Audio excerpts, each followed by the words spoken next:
There's a loss of freedom associated with that is so profound and so unnoticeable that we have to call attention to it. Yes, you have reached the right place. This is, in fact, the Phil Bach Podcast. Here is a repost of an episode of the ETF Experience, which is a prelude to part 3 that will be posted tomorrow. On this episode, we talk about finding your own voice. In my case, through the podcast, but any of us can find in any number of outlets a way to do so and how important that is. Then we back up and talk about some of the Epsilon theory concepts that Ben often revisits. So please enjoy part 2 of Epsilon theory with Ben Hunt. The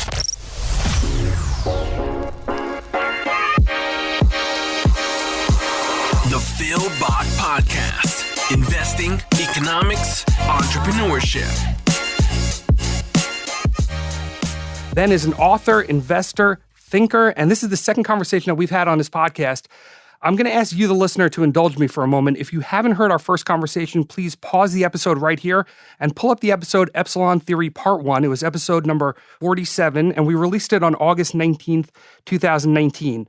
That conversation covered entrepreneurship, and it covered what's happening now in the capital markets, as Ben likes to describe the transformation of capital markets into political utilities. That conversation acts in many respects as a prelude to this one. So you might want to hear that one first for context. But that episode was also very important for me personally. The goal of this podcast is to talk about what's happening in the broader ETF ecosystem, and specifically to talk to a lot of the entrepreneurs and innovators and deep thinkers who have something to say. And that episode for me showed me that I can draw a circle around the ETF investment vehicle a lot larger than I had been and a lot larger than many do. So we don't just talk about the creation redemption process or how different funds are rebalancing. We also talk about the deeper meanings, the bigger picture. And to that end, Ben is the single most interesting and provocative voice out there, in my opinion. So Ben, thank you again for coming on the show. It's great to be back, Phil. I really appreciate it. And you're so right about having a voice that goes beyond not the narrow confines of ETFs, but you shouldn't feel limited by that. I'm so glad you're recognizing that. Now, Ben, your writing is extremely unique. In your writing, you break it up. You have quotes, you have pop culture references, you have font changes, you have pictures, you have a lot of self-references too. And to that point, I think your ideas are so fully formed. By the time that you come out with these notes, these aren't just ideas that you have that you're throwing out there. These are things that you have developed from beginning to end, the whole way through, that are very synergist with what you believe. And that comes out when you read someone for a long time. And I've been reading you for many years now. When you read someone for a long time, you really can get a sense of how they think. And your thoughts are so well thought out. And some of the notes that you write about, that you've managed to take these very complex concepts that you've come up with and distill them down into a couple catchphrases. And those catchphrases then keep recurring and they keep coming up over and over. And people that are coming in that are, maybe aren't yet familiar with your work, and they're looking and they see some of these, and I'm not sure that they can fully really appreciate them for what they are if they don't have the context of their earlier posts. So yeah, I need a glossary, right? Well, that's exactly it. I've often thought, Phil, we live kind of in a Deadpool world where you break the fourth wall, you make lots of references to pop culture, or whatever sort of cultural reference you want to make away from the immediate thing you're writing about. And it's all part of trying to develop your own voice in a nonfiction way.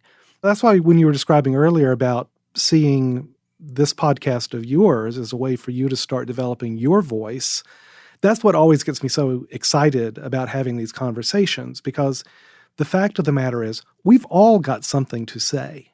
And what I try to do in my own way is to put some of these ideas into words, not to create some meme, right, that infects other people's brains, but instead is to encourage others to start using their voice, because we've all got something to say. That's right. That's right.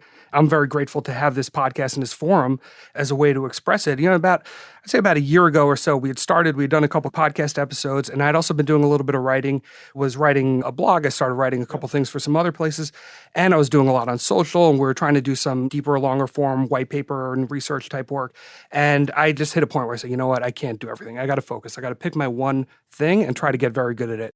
And I picked this podcast. I love the podcast format for a number of reasons, but you're 100% right. Having any voice, any outlet, any way that you can use to get those things that you have to say, to get them out is so incredibly powerful and, I'd say therapeutic in one way, but also productive and an opportunity to be persuasive and to not only convince people of your view of the world, but also stress test your own ideas and see where you're maybe wrong or where other people aren't with you. I tell you the other thing, Phil, for me at least, it's given me an opportunity to meet and have conversations with like-minded people. And when I say like-minded, I don't mean politically like-minded, at all, or ideas about investments. I mean, trying to figure out how to make our way in this world that's broken in a lot of ways, right? Real truth-seeking people.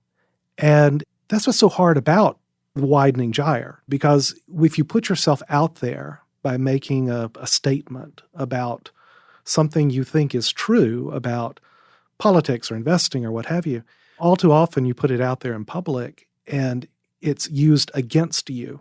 You are then taken to task for that rather than engaged with in what I like to call a full-hearted way. What I mean by being seen as full-hearted way is you're treated not as a means to an end, but as an autonomous human being who's got an opinion that's valued and deserves to be engaged with in a respectful way.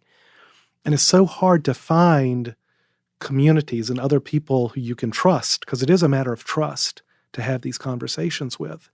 And that's what's being out there and has done for me, is to meet people like you, right? And that just magnifies on and on the more we have these conversations and the more other people see, okay, this is a safe space, to use that phrase, for having these conversations. And it's the only thing I think that can keep us together.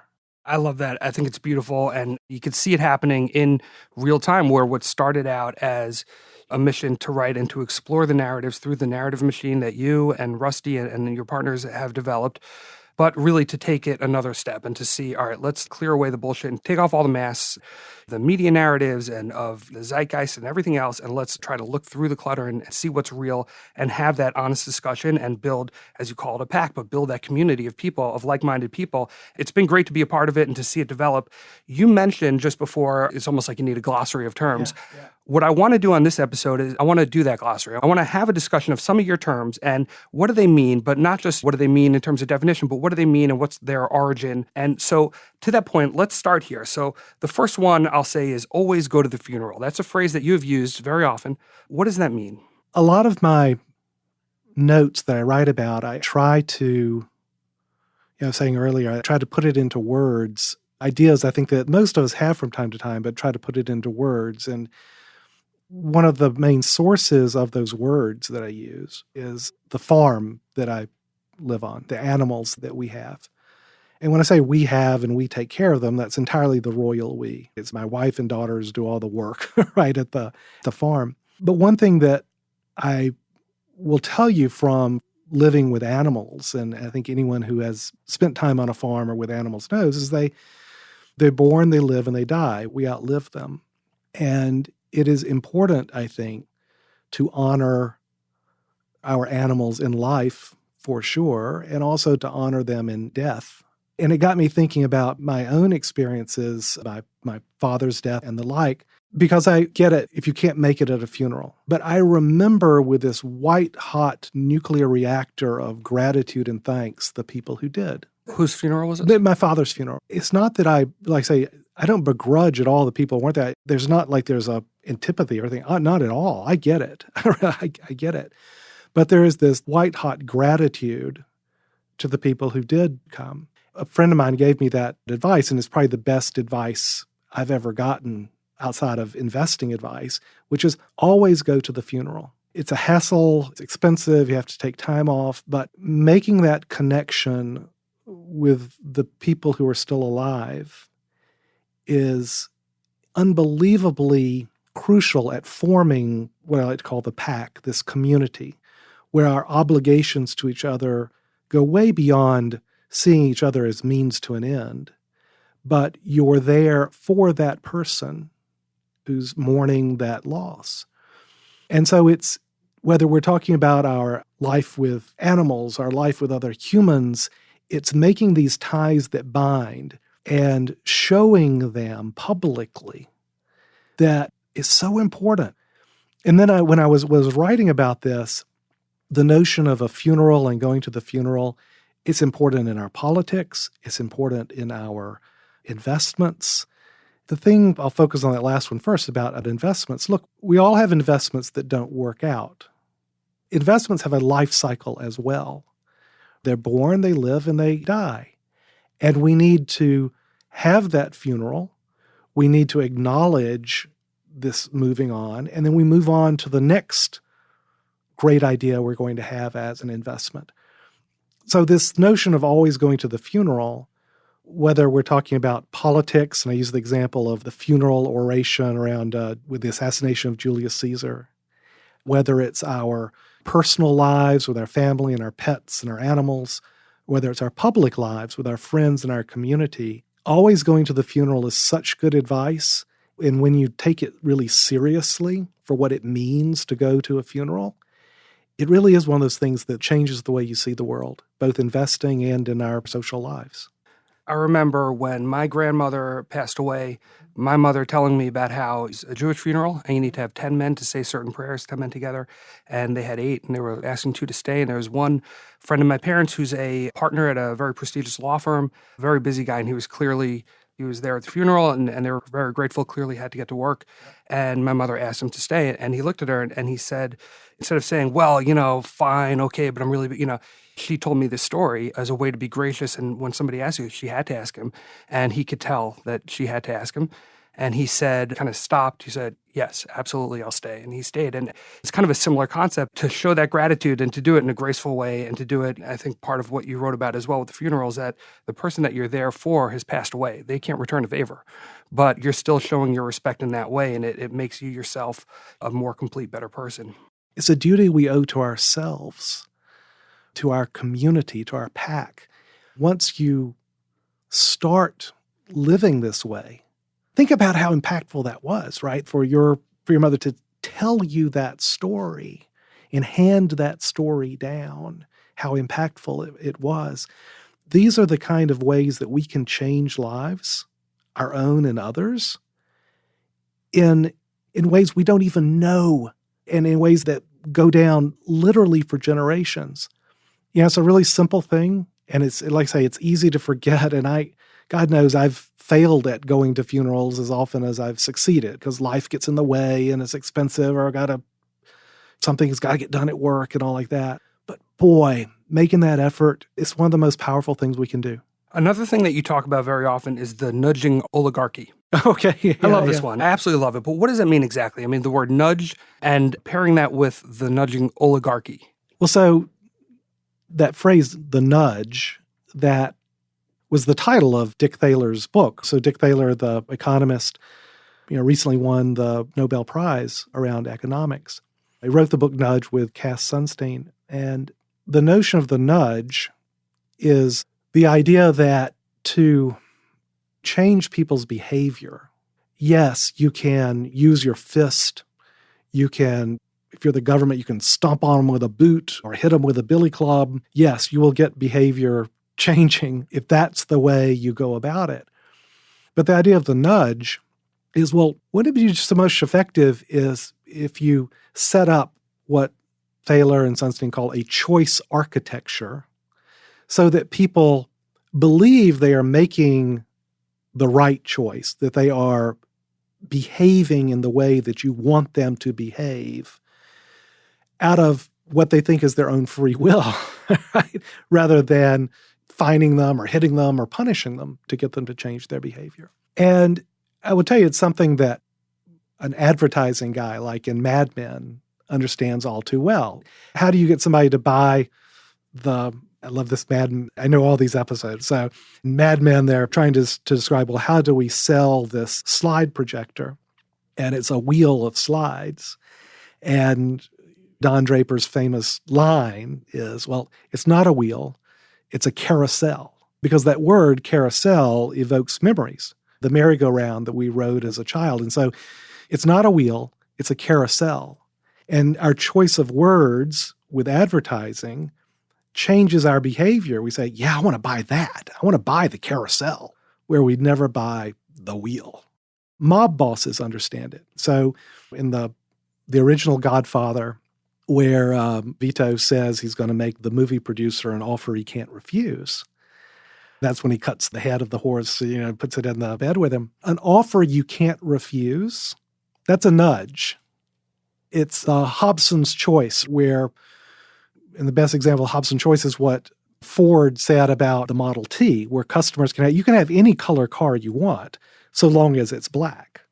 That's a choice architecture. And so the whole idea of a nudge is that we're going to change the behavior of voters. We're going to change the behavior of investors, not by taxing them or fining them or punishing them, but with our choice of words. So when you look at, well, how has the Federal Reserve implemented its extraordinary monetary policy? They've done it by forward guidance. Their choice of words chosen not to reflect what the Fed chair and the governors actually think, but specifically chosen, these words are, to change our behavior. The whole notion of the nudge, and this is the way that Thaler and Sunstein presented, is as a very positive thing. So we want to encourage good behaviors. How could we be opposed to nudging people into contributing more to their savings account? How could you be opposed to nudging people into being organ donors? These are examples that they give of the power of words and what they call a choice architecture. And my point is, we're smart enough to make up our own damn minds about things. And that when you couple the ability to create a choice architecture with the ability to promote views and, I'll say, control of media and messages, it's controlling us. It gives us the illusion of free will, when what you're really doing is you're saying, yeah, you can have any color car you want so long as it's black. And there's a loss of freedom associated with that is so profound and so unnoticeable. My goal is that we have to call attention to it. And I call it the nudging oligarchy, and I call it the nudging state, because those are the two, I think, social forces in our world, the really rich people and the government, who act as advertising men writ large, who act as mob bosses writ large, not to whack us, but to enforce a certain choice architecture, to control our behavior only by giving us the illusion that we have a choice.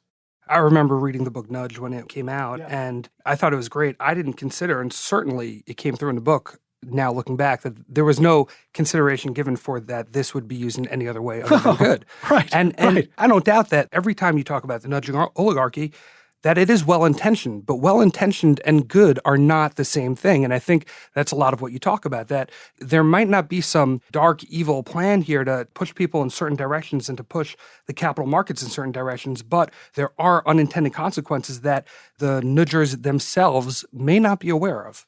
Yeah, I think that's right. I think that's partially right. I do think that the road to hell is paved with good intentions, as the saying goes. I also think that there are plenty of examples of intentionality behind the establishing of a choice architecture to make more money, to get more votes. What was the saying in the Eisenhower administration? What's good for General Motors is good for America.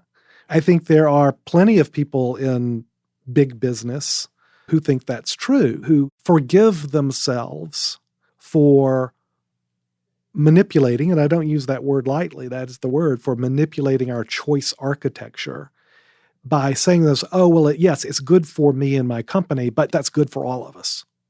We let ourselves off the hook really easily. And by we, I mostly mean politicians and business people. A lot of that kind of comes through in different media narratives, the way that those things are presented, like, let's say, the stock buyback discussion. And that brings up another thing that you say very often, another one that belongs in your glossary, which is, why am I reading this now, with the emphasis on now? You talk about that a lot. Something will come up and you say, well, think about, why are you reading this now? There are a couple of aspects to this, and the way I'll start it off is using another phrase that I used before, and this one I owed to Michael Crichton, the author, the Jurassic Park guy, right? He wrote a lot of stuff. And he had this phrase when he was talking about media and the newspapers, and he talked about another friend of his, the physicist Murray Gell-Mann, the guy who discovered the quark. Crichton's telling the story, and he calls it Gell-Mann amnesia. It struck him, and it struck his friend Murray at the same time. Crichton said, well, pick up the newspaper. And this is after he had made the jump to Hollywood. And he says, I'll read an article about something I know something about, the movie business. And I'll read the article in LA Times or whatever, and I'll read what they're saying, the article saying about this movie deal or this studio business. And I'll think to myself, oh my God, this is completely wrong. The guy or the gal who wrote this article has got it totally mixed up. Causality is wrong. This article is the equivalent of wet streets cause rain. You've messed up the people, the relationships, the whole rationale behind everything about this article. And this is true, right? If you've ever been the subject or you've worked for a company that's been the subject of an article in like the Wall Street Journal or the Times or something, I promise you'll read that article and you will think, oh my God, this is just completely wrong. They've got it all wrong. How can we get this retracted or changed or something? Because it's just all wrong. But then, and this is the amnesia part, you turn the page of the newspaper. I'm talking about a time when you actually had physical newspapers. Turn the page of the newspaper and you read an article. It's about something you don't know a lot about. Crichton used the example, I'll turn the page and I'll read an article about Palestine.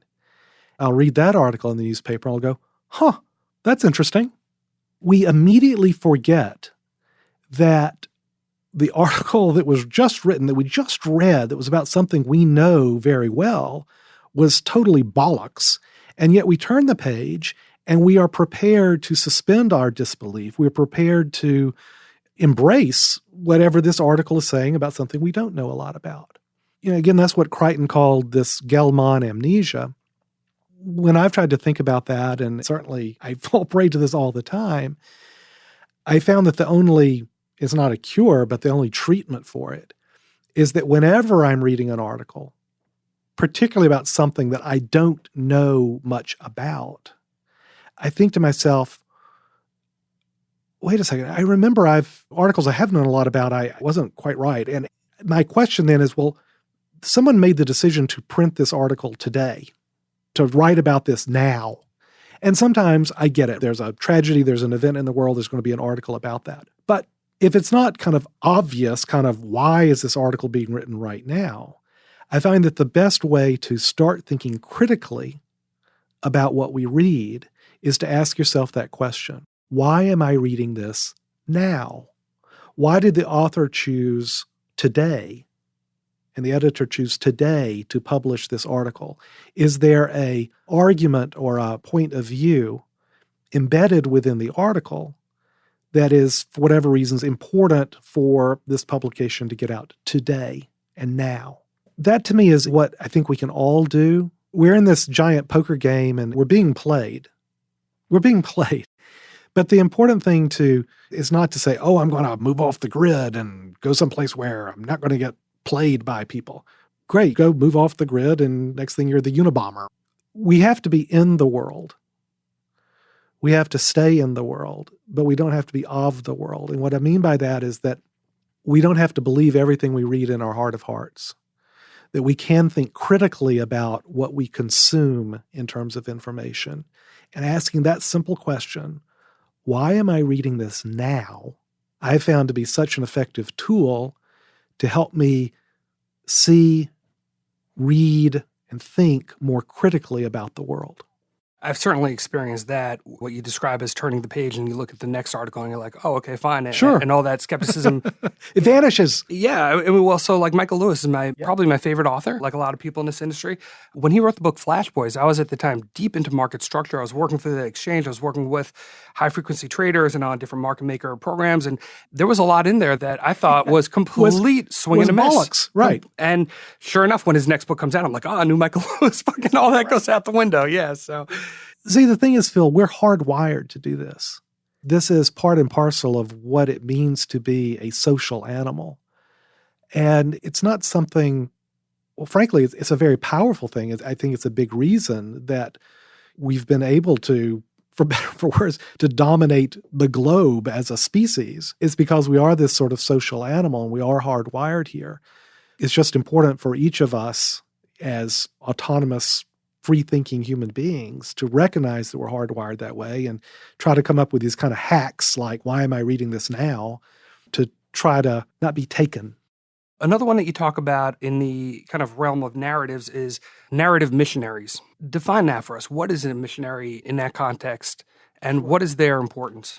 Well, I'm always reticent to use even the phrase game theory because it gets, it's kind of a meme of its own. Let's talk game theory now. It's just awful, terrible stuff. Sadly, right, I got a PhD from Harvard in game theory, right? So it's something that I do think is an incredibly powerful toolkit for helping us to understand social interactions. Social interactions is politics, and that's markets. There is a game, it's called the common knowledge game, that's not as many people know it. Everyone knows, I guess, the prisoner's dilemma and the game of chicken. There are these very well-described and I think commonly understood games that you see all the time in every police procedural is at its core some version of the prisoner's dilemma game. Every thriller is at its core some version of the game of chicken. Every single one. What I'm describing is a less well-known game, but I think for politics and for markets and for media, it's more powerful or more useful to help us understand than the game of chicken or the game of prisoner's dilemma. And this is the game of common knowledge. The game of common knowledge, it's been around for a long time. So John Maynard Keynes wrote about this back in the 1930s when he was trying to describe how to survive the bizarro markets of the 1930s, when fundamentals didn't seem to matter, when narrative seemed to carry the day. Very familiar to our world today. He described it, his name for it was the newspaper beauty contest. So if you're familiar with John Maynard Keynes' newspaper beauty contest, that is a version of what I'm describing that we call today the common knowledge game. So the common knowledge game, the way it works is, and this is what Keynes said also about this newspaper beauty contest, the way to win that contest is not by thinking, oh, I'm going to vote for the person, the girl that I think is the prettiest in this contest, or in the case of the stock market, oh, I'm going to buy stock in the company that I think is the best, is the prettiest. You won't get anywhere in these kind of markets doing that. Instead, Keynes said, and this is part of the common knowledge game also, is that now the next step is you think, well, it's not what I think is the best company to buy, but I need to think, okay, who does everyone else think is the best company to buy? What's the consensus of the best company to buy? And so you think, okay, that's what I'm going to do. I'm going to read all these sell-side research reports, and then I'm going to invest on the consensus. And pretty soon you come to realize, well, that doesn't work very well either, because we're all smart enough to be doing this. And then you realize if we're all smart enough to be looking at the consensus, then it's not really my thought about the consensus, whether I think it's right or wrong. It's whether it's all of us looking at the consensus of all of us. Again, it's one of these topics, it's kind of hard to get your head around at first, but once you do, you think, oh man, that's really right. What common knowledge is, it's what we all think that we all think. It's not the consensus. It's not what we all think. It's certainly not what I think or you think. It's not what we all think. It's what we all think that we all think. It's tough to get your head around at first, but once you do, you say, wow, I actually see that a lot. And then the question is, well, what drives what we all think that we all think? And the answer is it's a famous person, someone behind a microphone, someone in front of a camera, what we would call in game theory the missionary, who stands up on that stage, stands behind the podium, and tells us what we all think. And the way that works, and again, it's how we're hardwired, it gets back to this notion of how we're hardwired to respond to this stuff, is that we may not believe what the missionary says. That's not what's going on. But we look around at the crowd. All of us in the crowd are looking around at the crowd. And we're seeing that the crowd is hearing this. And so it becomes rational to say, oh, this is the common knowledge. And it's rational to act as if we believe the common knowledge. And so when we think about how this plays out, I'll give you an example in politics. The next time you listen to a campaign speech that Donald Trump gives, the very beginning of his speech, He will call the attention of the crowd to the crowd. Listen for it next time. Again, it's one of these things you can't unhear once you start looking for it or listening for it. Very first thing he'll say is, this is the biggest crowd that's ever been in Auditorium XYZ. Oh my God, we had people stretching a mile out trying to get into this place. He gets the crowd starting to look at itself. In the middle of his speech, he will pause and he'll again talk about the size of the crowd and force the crowd to look at itself. And the very last thing he'll say is along these lines as well, forcing the crowd to look at itself. It's entirely intentional. It's wonderfully effective.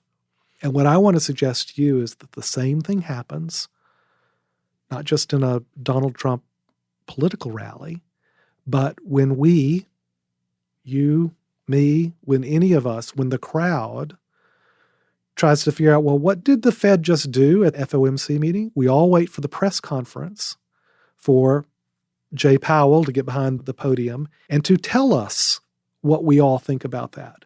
We all wait until the first article gets published by scribe or speaker for the Fed at the Wall Street Journal is Nick, and we'll blank on his name. Sorry, Nick. There's always one author, right, one writer at the Journal who tells you what the Fed is thinking. And it doesn't matter whether you agree or not. Nick Timiraos. I'm sure I'm butchering the pronunciation of his name. But that becomes our cue for all of us to understand what we all think about something. And so this notion of that it's never been more important in terms of having political power, economic power, to be a missionary, to have access to that platform, that microphone, that camera, where we can stand up there and shake our finger at everyone and tell us how to think about the world. Not describe the facts, but tell us how to think about the facts. That's the source of power in markets and in politics when the fundamentals don't seem to matter anymore.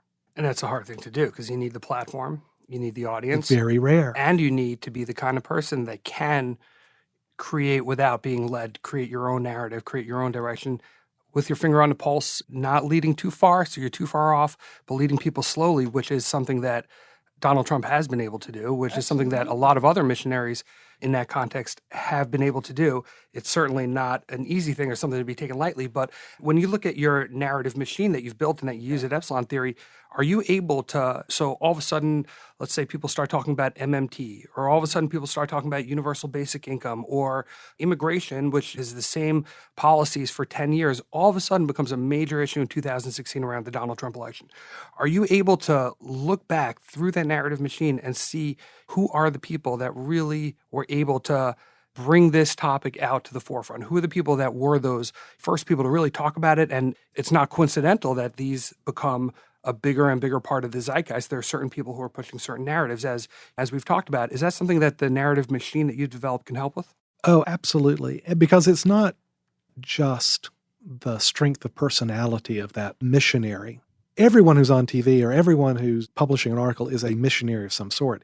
It's how much that message that call it the prime missionary set out there, how does that get picked up? Is it a snowball that starts rolling down the hill and becomes an avalanche? Or is it a snowball that just kind of peters out and just stays a snowball? That's what we can pick up with the narrative machine because we're able to measure and record and analyze every publication everywhere.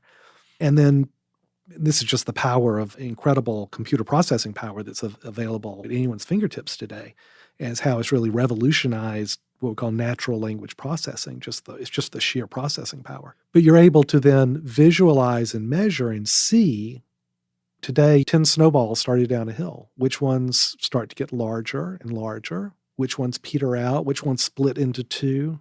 Once you start visualizing, once you start seeing the narrative world to be as real and as, frankly, physical as the world we're sitting right here in this studio in New York City, it really changes your whole perspective about things. And that's what we're trying to do in our research side, is we're trying to measure, visualize, really make concrete for people this narrative world that we all know exists and we all know is impacting us. But now if you can actually see it, it's like getting a microscope for the first time and getting a slide and putting a drop of dirty river water in it. And you look through the microscope and say, oh my God, there's a whole world that's alive in that drop of water. And, oh, you mean these are the things that can cause disease and stuff like that? These are these little microscopic, invisible organisms. We know they impact us, but now to be able to see it and measure it changes a lot. It's very eye-opening to read it. I have a few more. I don't know. Okay, sure. I don't know if we're going to have time to get through the whole glossary. We'll have to do, we're going to be up to a part 4 after this. I love it. Too clever by half. So you describe yourself in your bio as too clever by half, and you talk about that as well. And kind of its cousin would be the coyote analogy. It's another farm reference here, which is that we have coyotes on our property. We also have our dogs. The dogs, we've got this huge invisible fence, like 5 acres, a great life if you're the dog. But our dogs know where the borders of the invisible fence are because they've got a collar that beeps and gives them a little buzz if they get to the border. Well, I'll tell you is that the coyotes who've never worn a collar in their lives, they know exactly where that boundary is too. Not because they had to be buzzed at to learn, but because they're so darn smart. They recognize where the dog's territory ends, where the dogs don't go past. And what you'll find, and I'm convinced that this is intentional, the coyotes believe they're in some sort of contest with the dogs. So they will go just across the borderline and leave their scat there. And our dogs are just clueless about the whole thing. They don't know that this is some grand competition that they're engaged in with the coyotes.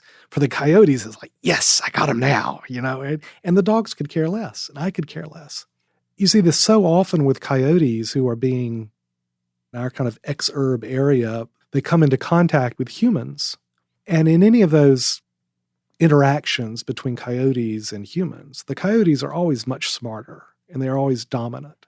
So they win that initial game, the immediate game. But what they lose, and this is what I mean by being too clever by half, these smart coyotes who prevail in every game that they play with the local dogs or the local humans, they lose the meta game. They lose the big game. They lose the big game because that housewife or house husband, is affected both, right, who was intimidated by the coyotes, well, their next action is to call the animal control officer. And the animal control officer hates it, but the animal control officer is going to kill that coyote. So the metagame of survival for these coyotes, they're not good at the big game. They're too clever by half. And when I think about our business of investing in finance and markets, my God, there are so many coyotes. I'm a coyote. I find myself, I'm so clever, I figured this out, and I win this initial action, but I'm losing. I may win the battle, but I lose the war. That's what it means to be too clever by half. And what I mean is that we live in a world where the street, the government, coyotes make them nervous. Coyotes are disruptive. They are clever coyotes. And so the animal control officers here are always the government or the man, the Wall Street. And if you come into conflict with them, if you're not thinking about the meta game, then you can be this clever coyote and get shot for your troubles. It was my way of introducing this notion of the meta game, to see the forest for the trees. And it's something that I find that in this business of markets and money, a lot of very clever people lose sight of the bigger picture and the fact that there are animal control officers around. And you've got to play the meta game as well as you play the specific game. I can certainly relate to that. Yes, in right? A lot of ways. I want to close with this one because this is the one that you sign off with the most often. You talk about having clear eyes and full hearts. And of course, that also comes from really what was the one post that you had where you really talked about Epsilon theory itself and what you're building with Rusty, what you're building with the narrative machine, and what your goal and mission are. And now you use it very often to kind of remind yourself and remind your users about bigger picture and signing off and thinking about things and doing things the right way. For someone that is not yet familiar with your work, if they see clear eyes and full hearts, how should they interpret that? It comes from what is, in my mind, one of the best books I've ever read. It was an okay movie, and it was a great TV series, and that's Friday Night Lights, which is a book, a movie, a TV series about high school football in Odessa, Texas, which is to say it was a book and a movie and a TV series about life. The phrase, this is the slogan, the team slogan, this is going to go back to my original talking about creating and finding that pack. Who's on your team in life? And the phrase is clear eyes, full hearts, can't lose. And that is such a powerful motto, I think, not just for high school football in Odessa, Texas, but for life. It combines for me what I think are two of the most important pieces of wisdom that great teachers have ever taught. One is with Socrates, who said, know thyself. And it's clear eyes. Because as hard as it is to see the world with clear eyes, what we read, why are we reading it now, and all like that, the hardest thing is to see ourselves with clear eyes. And that's what Socrates was saying. Clear eyes is really all about know thyself. And full hearts, I'm not a religious guy, but there was this great teacher, Jesus Christ, who said, do unto others as you would have them do unto you. The golden rule. That's acting with a full heart. That's seeing other human beings not as a means to an end, but as an autonomous, free-thinking human being in their own right. And to treat them as that autonomous human being, to treat them as you yourself would be treated. That's a full heart. So I love it, that phrase, because it is about high school football in Odessa, Texas, right? And it's also, to me, the distillation of, I think, the two most important lessons that have come down through history: know thyself and do unto others as you would have them do unto you. And I tell you this, Phil, if you know thyself and you do unto others as you would have them do unto you, you can't lose. You really can't, because you'll find other people who feel the same way, who believe the same things. It's your family, it's your friends, I don't know, it's whatever group that is, that's your pack. And that's how you see yourself through the widening gyre. Ben, where is the best place to point our listeners to see more of your writing and to learn about how to use the narrative machine? Come on over to epsilontheory.com. That's the place, and the stuff's out there for free, and send out a free email if you want to get it by email. And we have, again, as I said in The Godfather, we are not communists, so we've got some subscription services here, and we do research with the narrative machine for institutional investors. But just come on over to the website, and I hope you'll find something that's useful to you. All right. Thank you so much for joining the podcast. Thank you to our listeners for your time and attention. And thank you especially to those that gave us a rating. That helps us grow, and I appreciate that very much. We'll be back with a new show next week. Thank you for listening to the Phil Bach Podcast. If you enjoyed the show, please take a moment to drop a review. This show was published for entertainment purposes only and is not investment advice. Please contact a licensed professional before making any investments. Some of the securities discussed on the show may be owned by its participants. Opinions expressed on the show may not reflect those of their employers. Stay hungry and stay foolish.